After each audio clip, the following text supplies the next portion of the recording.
1789 সালের ফরাসি বিপ্লব। প্যারিসের জাতীয় বিধানসভায় উত্তপ্ত বিতর্ক চলছে, রাজতন্ত্র না গণতন্ত্র। যারা রাজতন্ত্রের পক্ষে তারা বসেছিলেন সভাপতির ডান পাশে, যারা পরিবর্তন চেয়েছিলেন তারা বসেছিলেন বাম পাশে। তখন থেকেই শুরু হয় রাজনৈতিক বাম আর ডান শব্দের ব্যবহার। শোনার পর মনে হতেই পারে ব্যাপারটা বুঝি এতটাই সোজা, কিন্তু আদৌ তা নয়। বামে যারা বসেছিলেন তারাই কি সমাজতন্ত্রী? পুঁজিবাদীরা কি ডান দিকে বসেছিলেন? না।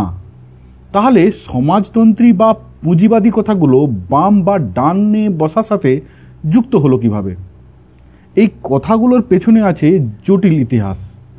আজ আমরা খুঁজে দেখব কেন বামপন্থা সমাজতন্ত্রের প্রতীক হয়ে উঠল, আর কেন ডানপন্থা বাজার অর্থনীতি, রাজতন্ত্র বা ঐতিহ্যবাদকে ধারণ করল, আর এই সূচনাই বা কীভাবে হলো।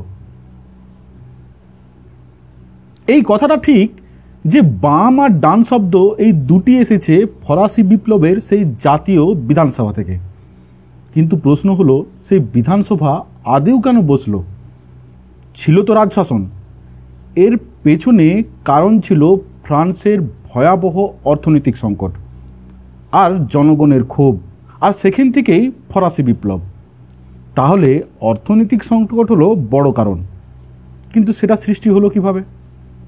এই সংকটের মূলে ছিল ফ্রান্স ও ব্রিটেনের দীর্ঘ যুদ্ধ এবং আমেরিকার স্বাধীনতা যুদ্ধে ফ্রান্সের বিপুল ব্যয়, যেখান থেকে তারা ব্রিটিশদের পরাজিত করতে আমেরিকাকে প্রচুর অর্থ ও অস্ত্র দিয়ে সাহায্য করেছিল।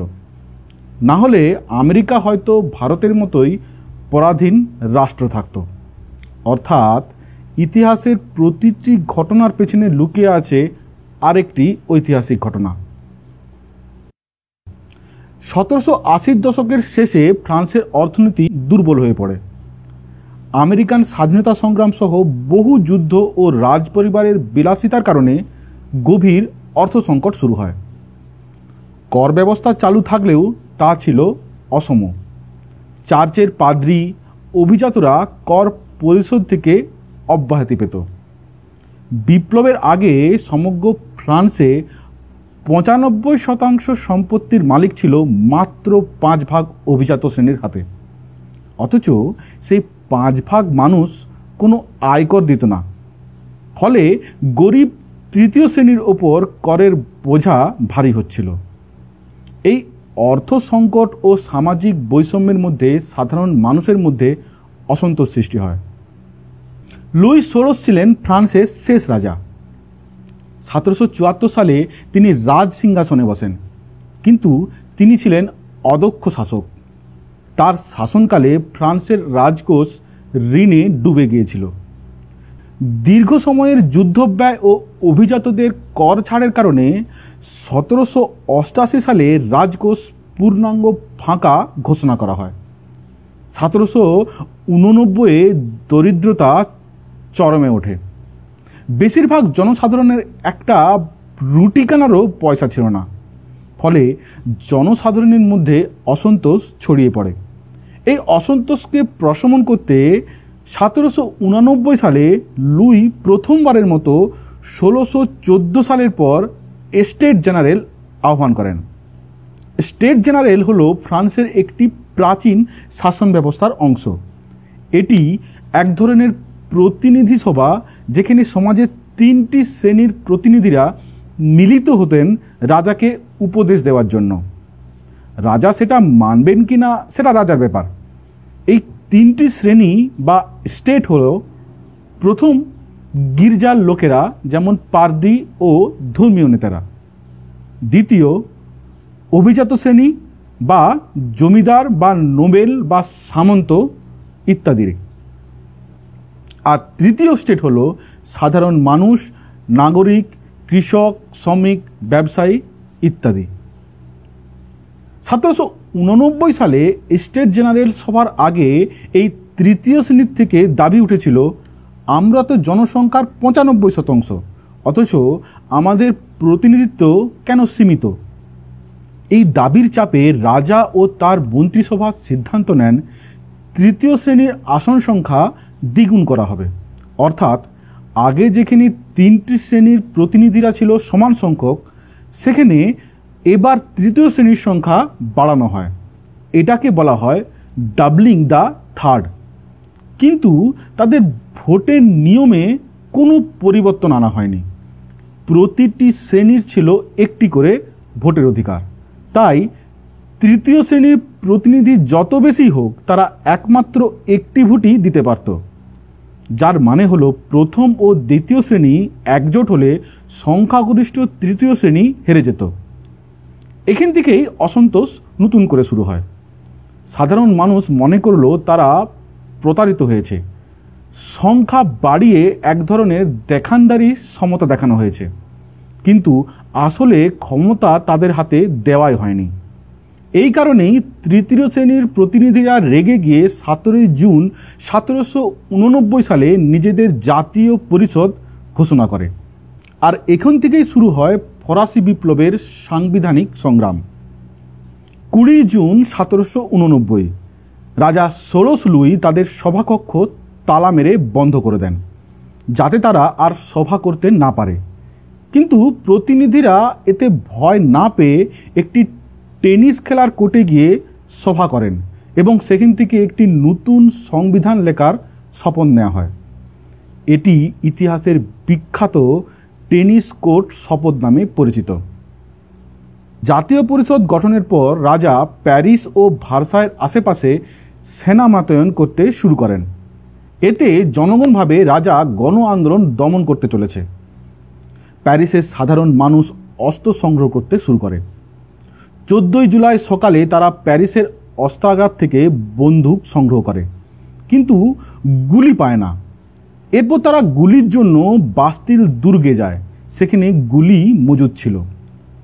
রাজতন্ত্রের বিরুদ্ধে যারা প্রতিবাদ করত, খাজনা না দিত, তাদের এই বাস্তিল দুর্গে বন্দি করে নির্যাতন করা হতো। বাস্তিল দুর্গ ছিল স্বৈরাচারী সরকারের নির্যাতন ও জুলুমের প্রতীক। একবার কোনো বন্দি সেখানে প্রবেশ করলে জীবন নিয়ে আর ফিরে আসার সম্ভাবনা থাকতো না। কারাগারের ভিতরেই মেরে ফেলা হতো। সেই দুর্গ ঘেরাও করলে সংঘর্ষ বাধে। কয়েক ঘন্টার লড়াইয়ের পর বাস্তিল দখল করে নেয় সাধারণ মানুষরা। রাজতন্ত্রের বিরুদ্ধে এটাই ছিল সাধারণ মানুষের প্রথম সশস্ত্র বিদ্রোহ। বাস্তিল পতনের খবর ছড়িয়ে পড়তেই সারা ফ্রান্সে জমিদার ও রাজপ্রতিনিধিদের বিরুদ্ধে গণ আন্দোলন শুরু হয়।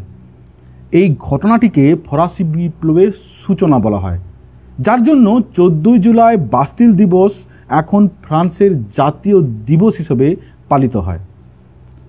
মাত্র 3 মাসের মধ্যে রাজা ষোড়শ লুইয়ের ঐশ্বরিক ক্ষমতা ভেঙে চুরমার হয়ে যায়, আর ক্ষমতা চলে যায় নির্বাচিত গণপ্রতিনিধিদের হাতে। ঐশ্বরিক ক্ষমতা কেন বললাম? কারণ এর আগে ধারণা ছিল রাজাকে ঈশ্বর রাজত্ব করার অধিকার দিয়েছে। এই ধারণা প্রজাদের মন থেকে মুছে যায়। 26শে আগস্ট 1789 নাগরিক অধিকার ঘোষণা করা হয়। সেখানে বলা হয় সব মানুষ সমান, রাজা ঈশ্বর প্রদত্ত ক্ষমতার অধিকারী আর নন। আজকের দিনে আপনাদের এই ধারণাটা খুবই সাধারণ মনে হতে পারে, কিন্তু তখন সাধারণ মানুষের মধ্যে সচেতনতা ছিল না। হাজার হাজার বছর ধরে এটাই প্রতিষ্ঠিত সত্য ছিল। শুধু ফ্রান্স বলে ফ্রান্সে নয়, গোটা বিশ্বেই একই রকম ব্যবস্থা প্রচলিত ছিল। ওই আগস্ট ও সেপ্টেম্বরের দিকেই জাতীয় পরিষদে একটি প্রধান ইস্যু ছিল, রাজা ভবিষ্যতে কোনো আইন বাতিল করার ক্ষমতা পাবেন কিনা। যারা বলেছিলেন রাজার ক্ষমতা সীমিত হবে, তারা সভানেতার বাম দিকে বসেন। এরা ছিলেন প্রগতিশীল গণতন্ত্রপন্থী বা তৃতীয় স্টেটের সদস্য। যারা বলেছিলেন রাজাকে পূর্ণ ক্ষমতা দিতে হবে, তারা সভানেতার ডান দিকে বসেন। এরা ছিলেন রাজতন্ত্রের সমর্থক, রক্ষণশীল ও ধনী অভিজাত শ্রেণী বা প্রথম ও দ্বিতীয় স্টেটের সদস্য। সেই সময় সাংবাদিক গারভিল লিখেছেন, রাজার ও ধর্মের প্রতি আনুগত্যশীলরা সভানেতার ডান পাশে অবস্থান নিত, যাতে বাম পাশ থেকে আসা চিৎকার ও গালির শব্দ এড়ানো যায়। ফলত এই দুই গ্রুপিং দ্রুত ডানপক্ষ ও বামপক্ষ নামে পরিচিত হতে শুরু করে। ইতিহাসবিদ ডেভিড এ বেলও নিশ্চিত করেন যে এই বসার বিন্যাস থেকে বাম ও ডান নামের উৎপত্তি হয়। ফরাসি বিপ্লবের পর বাম ও ডান শব্দগুলো দ্রুত রাজনৈতিক কথোপকথনে প্রবেশ করে। ইতিহাসবিদ মার্কেল গাউচ বলেছেন, এই দুই শব্দকে প্রধান রাজনৈতিক পরিচয়ের তালিকায় পরিণত হতে প্রায় ৭৫ বছর সময় লাগে, অর্থাৎ বিংশ শতাব্দীর প্রথম দশক পর্যন্ত তাদের পূর্ণ প্রতিষ্ঠা হয়নি। এরপর বিভিন্ন দেশে রাজনৈতিক ঘটনার সঙ্গে সঙ্গে এই বিভাজন প্রসারিত হতে থাকে। উদাহরণস্বরূপ 1814 সালে নেপোলিয়নের পতনের পর রাজতন্ত্র পুনর্নির্মাণের সময় ফ্রান্সের বাম ও ডান শব্দগুলো সাংবিধানিক সমিতিতে স্বতঃস্ফূর্তভাবে ব্যবহৃত হতে শুরু করে, কিন্তু তখনও বামের সাথে সমাজতন্ত্র নাম জুড়ে যায়নি। 1917 সালে রুশ বিপ্লবের পর রাশিয়ার বলশেভিক দল ভ্লাদিমির পুতিনের নেতৃত্বে রাশিয়ার জারের শাসন উচ্ছেদ করে একটি কমিউনিস্ট সরকার কায়েম করেন। এটি ছিল প্রথমবারের মতো একটি দেশ পুরোপুরি সমাজতন্ত্রের ভিত্তিতে গঠিত। বলশেভিকরা ফরাসি বিপ্লবের মতোই পুরো ব্যবস্থাকে ভেঙে নতুন জনগণ নির্ভর শাসন ব্যবস্থা গড়েছিল। তারা মনে করত ফরাসি বিপ্লব তাদের রাজনৈতিক পূর্বসূরি। এই বিপ্লবের পর সারা বিশ্বে বামপন্থা বলতে বোঝানো শুরু হয় শ্রমিক শ্রেণীর বিপ্লব, শ্রেণীহীন সমাজ, ধনী গরিব বৈষম্যের অবসান, সমাজতন্ত্র বা সাম্যবাদ। অন্যদিকে ডানপন্থা বলতে ফরাসি পুরনো শাসন ব্যবস্থা ও রাজতন্ত্রের অনুগামীদের বোঝানো হতো, অর্থাৎ রক্ষণশীল ও ঐতিহ্যপন্থী শক্তিগুলোকে ডান হিসাবে গণ্য করা হতো। শিল্প বিপ্লব ও মধ্য 19 শতকের পর অনেক দেশে ডানপন্থীরাও ধীরে ধীরে বাজারমুখী অর্থনীতির পক্ষে সুসংহত হতে শুরু করে।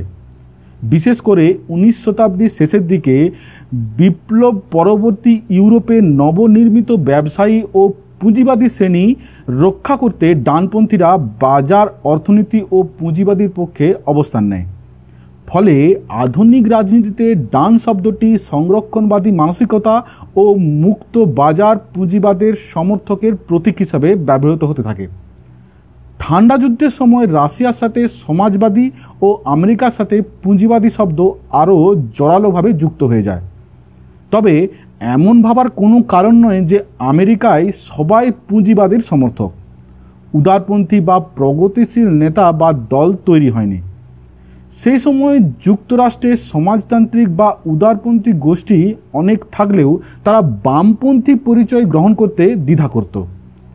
1790 দশকে ডেমোক্র্যাট রিপাবলিকান পার্টিকে বামপন্থী এবং ফেডারিস্ট পার্টিকে ডানপন্থী হিসাবে বিবেচনা করা হতো। আধুনিক যুগে অনেক পুঁজিবাদী দেশের মধ্যে অনেক জনপ্রিয় বাম নীতি দেখতে পাবেন, যেমন সব নাগরিকের জন্য ফ্রি শিক্ষা, স্বাস্থ্য, পাবলিক ট্রান্সপোর্টেশন।